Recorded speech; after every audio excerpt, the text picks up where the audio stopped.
হচ্ছে কাপ্তাই লেকের রুই মাছ। এটার ওজন হচ্ছে 4 কেজি 550 গ্রাম। এদিকে একটা কাতল মাছ আছে। কাতল মাছটা কাস্টমার কাছে রেডি টু কুক যাবে। এটার ওজন হচ্ছে 6 কেজি 600 গ্রাম।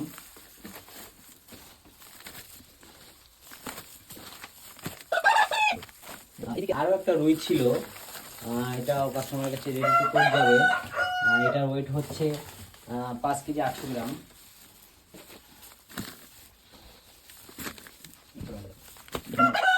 এদিকে আমাদের কিছু কাপ্তাই লেকের ছোট মাছ আছে। এটা হচ্ছে গুলশা মাছ কাপ্তাই লেকের।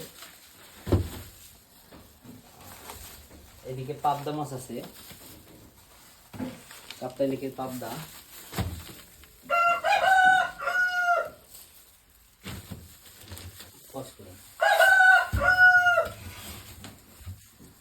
এটার মধ্যে আমাদের আরো কিছু কাপ্তাই লেকের বড় মাছ আছে। কাপ্তাই লেকের চমক আছে এখানে। এটা আমরা দুপুরের পর ডেলিভারি দেব। এটা আমরা তখন দেখাবো আপনাদের ভিডিও করে। এটা আপাতত চমক হিসেবে থেকে যাবে।